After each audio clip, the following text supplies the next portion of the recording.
Welcome, Butterscotch Queens and Kings, to your only source for inclusive and comprehensive crypto coverage. This is The Get Down, a podcast diving deep into Web3 and DeFi. I'm your host, Ritzy P. Each episode, I get down with diverse founders, builders, change makers, and executives in the cryptoverse. The crypto industry is not a monolith. Black, Latino, and indigenous stories matter. Join diverse discussions on policy trends and market research about the blockchain ecosystem. Welcome to The Get Down. Hola, and welcome to the Get Down Beyond Bitcoin podcast. Thank you so much for joining us today. I'm your host, Marisa Estrada Rivera, aka Ritzy P.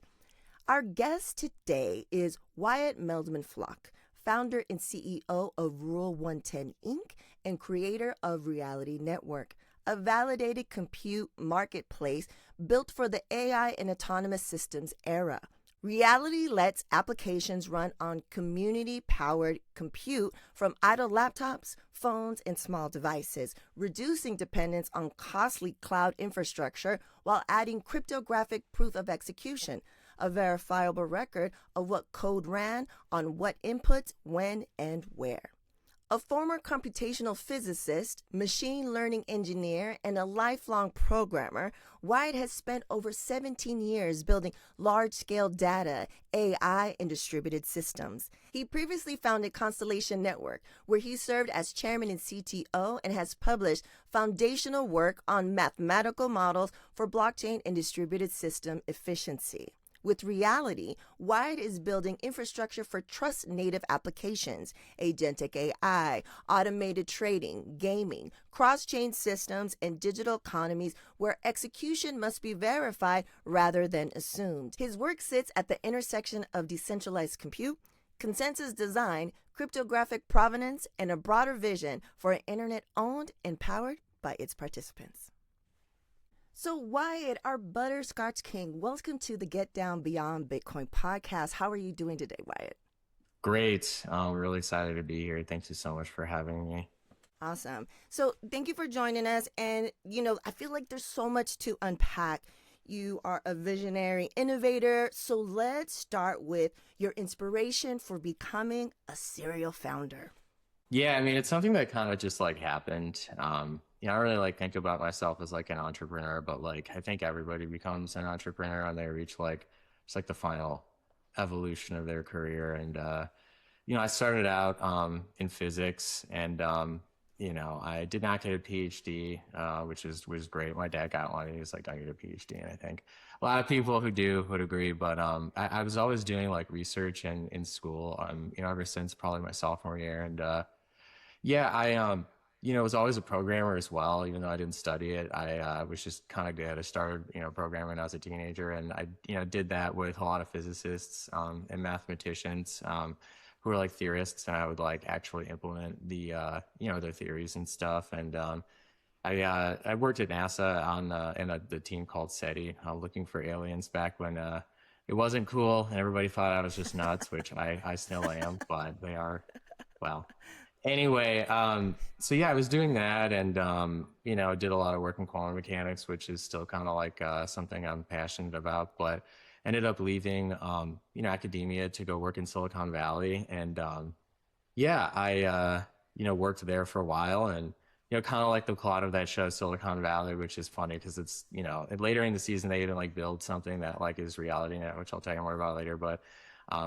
I just didn't really my day job was working at a big company. It was kind of soulless. And basically I met some Bitcoin OGs who were like, hey, all the stuff that you build was really stuff that's needed in the blockchain space.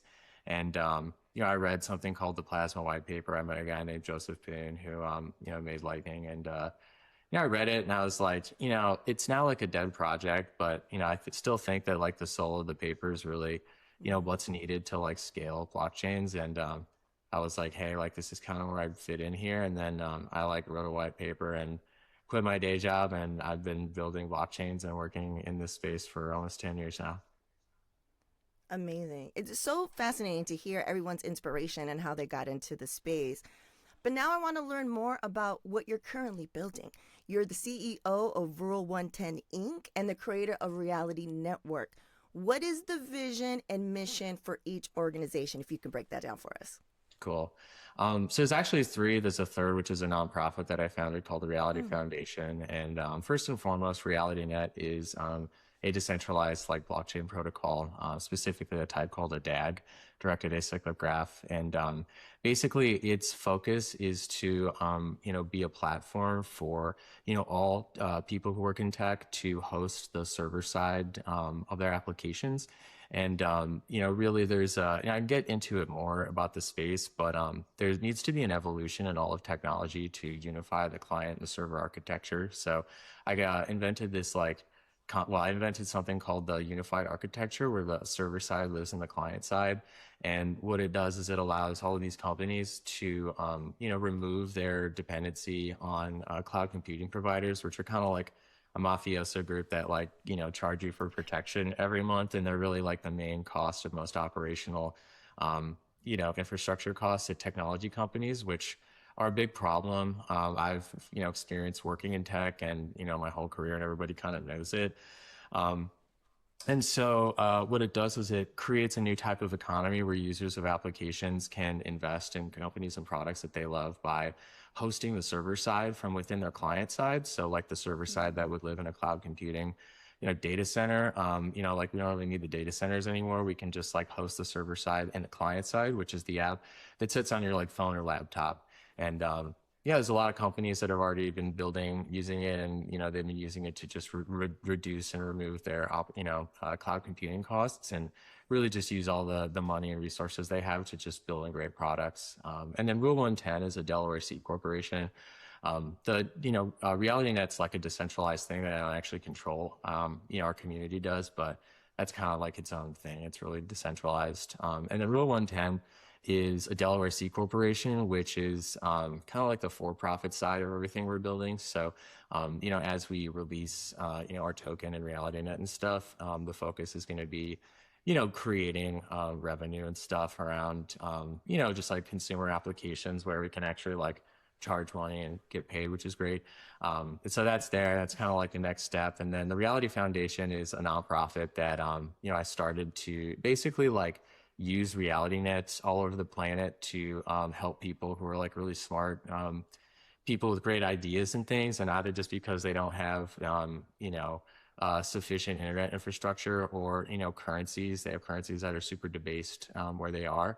They can't really like compete in the global economy and get their products out there and apps and stuff. So I actually spent some time, we as a company, both in South Africa and Zanzibar and Tanzania last summer.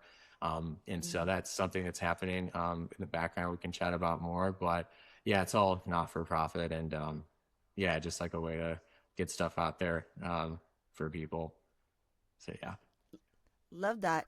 And I love the concept because I feel like it's been in the ether, especially in the circles that I'm in, about digital dependency, right? Like you're making it possible so that we, don't have to depend on those with the cloud and stuff like that. So could you walk us through the intersection with blockchain technology with everything you're doing? Absolutely. So, up until this point, blockchain technology and also just like the blockchain and crypto, world has sort of lived as like an independent, industry from the tech industry, sort of. I mean, there's overlaps, but like, I really think that's like ending right now. And I think the future is to see like blockchains themselves as an integral part in every technology company and like tech product out there.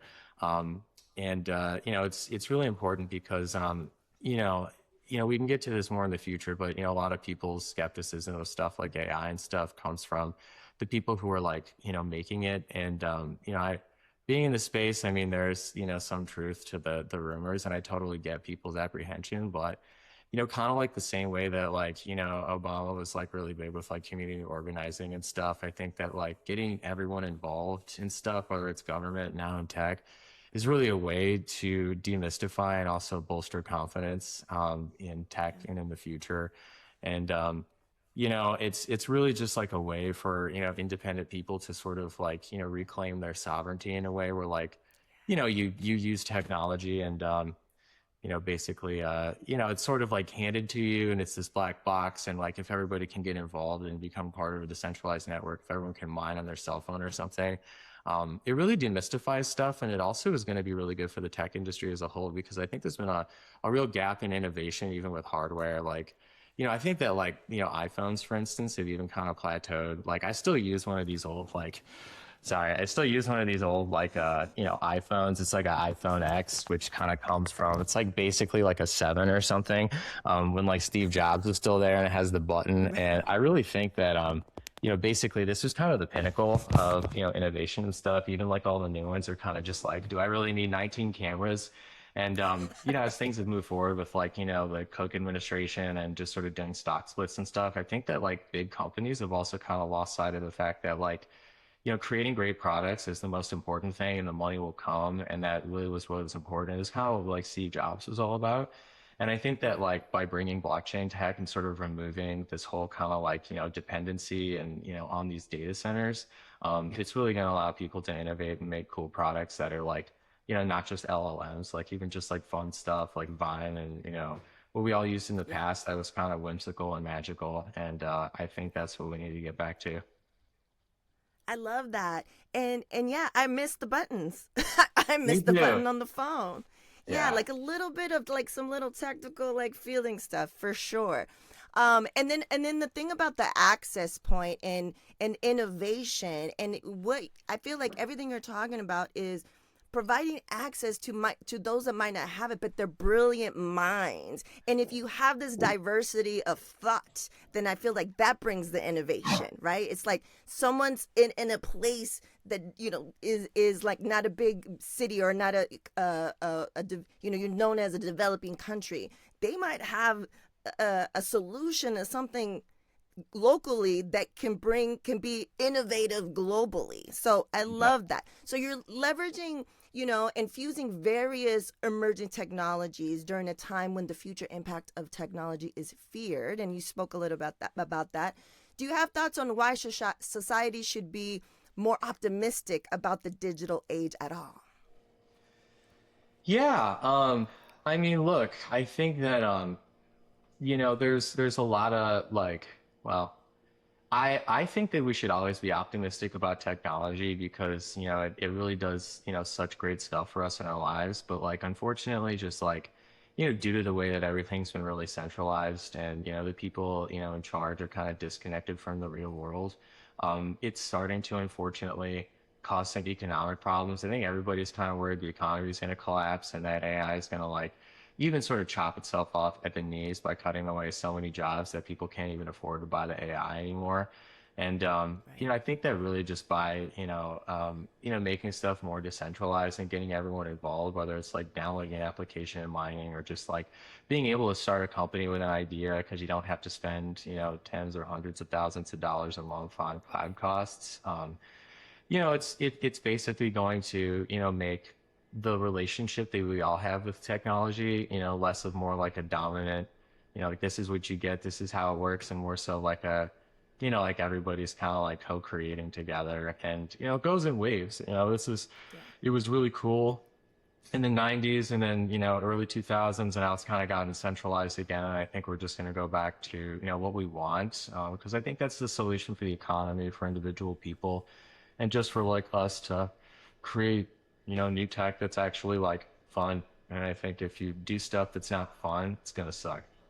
Yeah, totally. I completely agree. So, with such a vast body of knowledge and expertise, what's next for your startups? Like, how do you plan to scale and fuel the innovation economy? Yeah. Well, I mean, fueling the innovation economy is kind of like what Reality Network is like all about. And Reality Network is like the culmination of like 10 years of work. I mean, I founded one company called Constellation, which like IPO, or did a direct listing, or is like listed on NASDAQ, which is really cool. And now, this, but it all kind of culminates in sort of the same kind of like vision and ethos that I wanted to do. It's all kind of like spiritually connected, even if it's not totally connected. It's a different, company with different stuff. They do like military things and whatnot. And yeah, anyway, you can tell I'm not quite a military man, but Right. yeah, I mean, look, I'm going to be working on reality till the day that I die. And, you probably shouldn't make your companies, your soul. it was funny. I read something with a business partner named Altif in the past about that. And maybe it's not a good idea. I don't know, but it's unfortunately what happened. And I'm always going to be doing this. But, just, reality and just blockchains aside, my heart and, kind of like physics and everything was around quantum mechanics. And I really think that quantum computing is like the next big foray, the like fulcrum of the next like, big era we're going to have in tech. And it's not, quantum computing is not just about, um, creating faster algorithms. It's like going to be this kind of center point that like actually makes really kind of like space age, like Star Trek type technology, like real. There's actually some cool people in like Japan, who've like, also experimentally like proven like the possibility of like free energy devices and stuff. I mean, nobody's built it yet, but we're really getting to the Right. point where this kind of crazy stuff where everybody be like, oh, you're a kook. For even believing in it is actually kind of becoming real. Like fusion is becoming a real thing, with TAE and all that stuff that's being really big. And so I think that I'm already actually working on some stuff in the background, just for fun.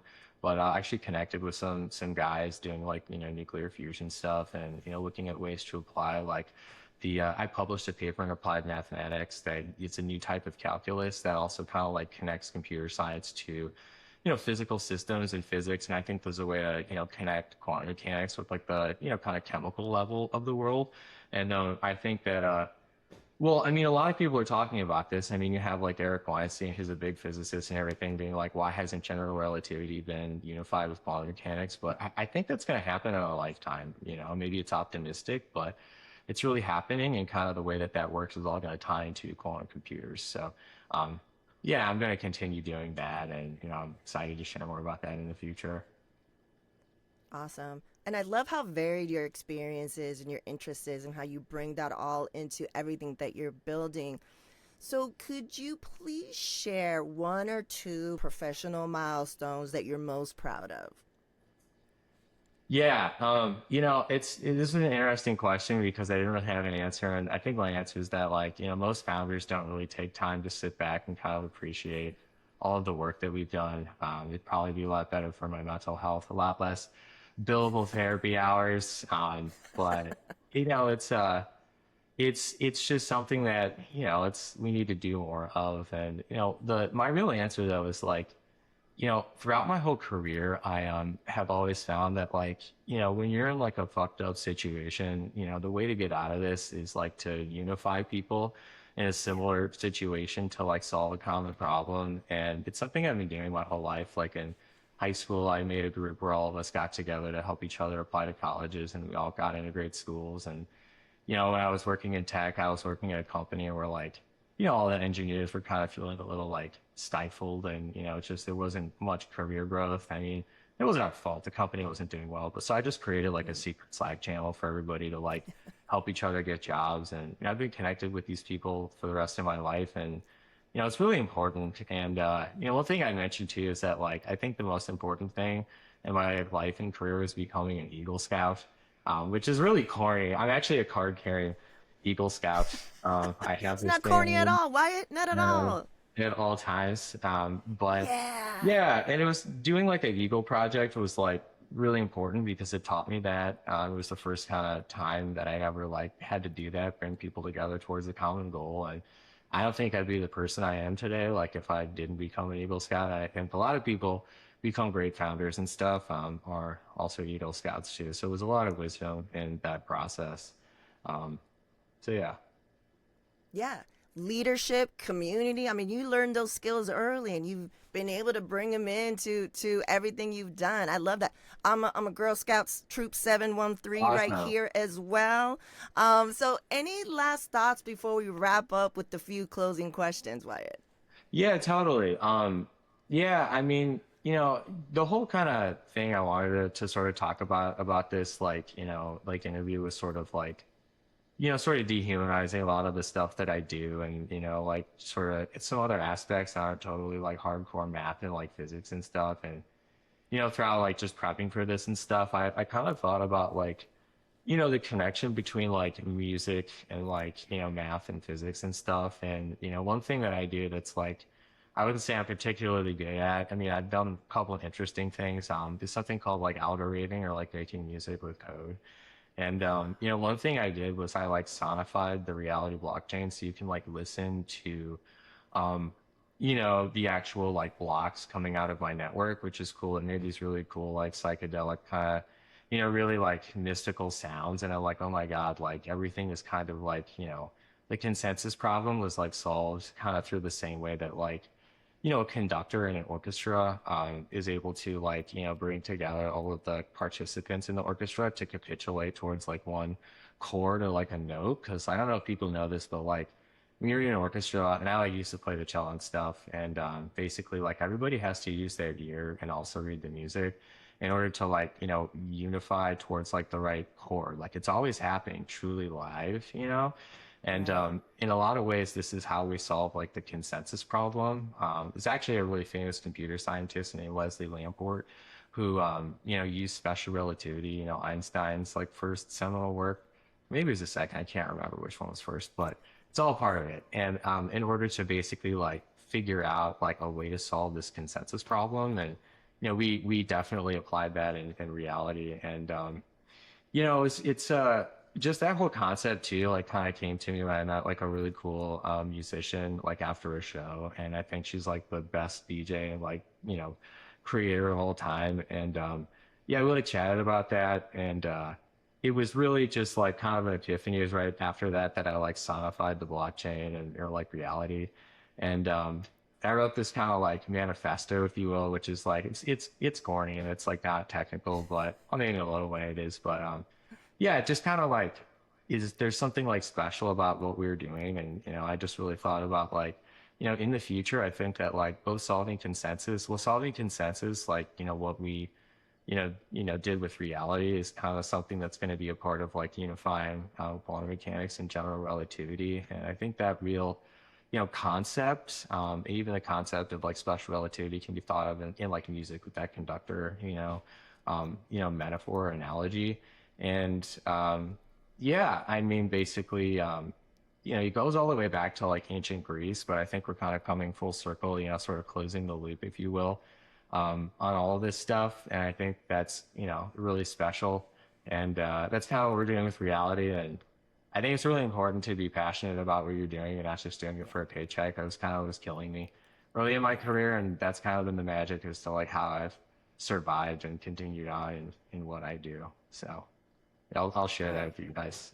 And you can also come check out me and me on Twitter and Blue Sky and on Mastodon and stuff. My name is like Wyatt, known as just an underscore on Twitter. And also check out RealityNet.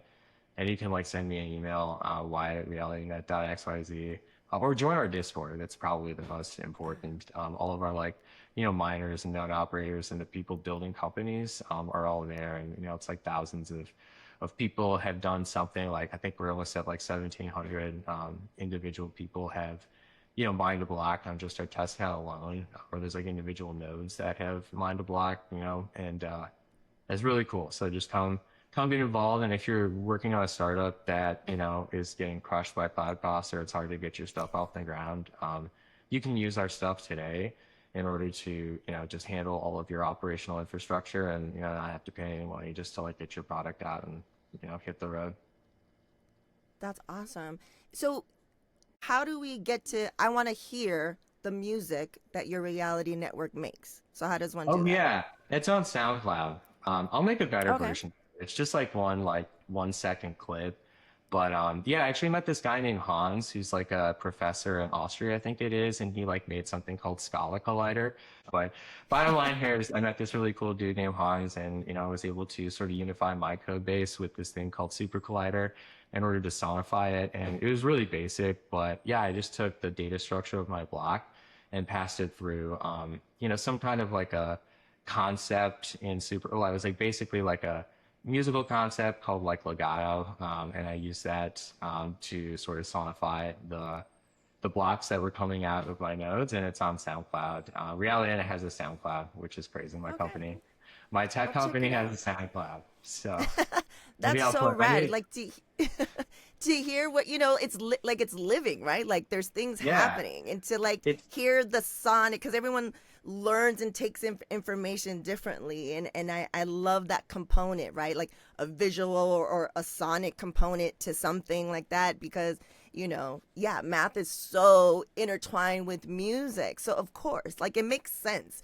But like why aren't more people doing that? So I'm super excited to check that out. So, Wyatt, you've given us a bunch of information of all the amazing things, your history. What's a fun fact that most people don't know about you? well, that was basically what I was going to try to answer with that question. But that is kind of the fun fact, and yeah, I just wanted to share that just to sort of. There's a lot of people with a lot of interests, and I was like, you're interested in like music or just like really heady concepts. Like, what if like computers or like technology or something were kind of like alive? What if it had its own consciousness or something? Yeah. Um, that's kind of like what I feel like reality net is. It's like this.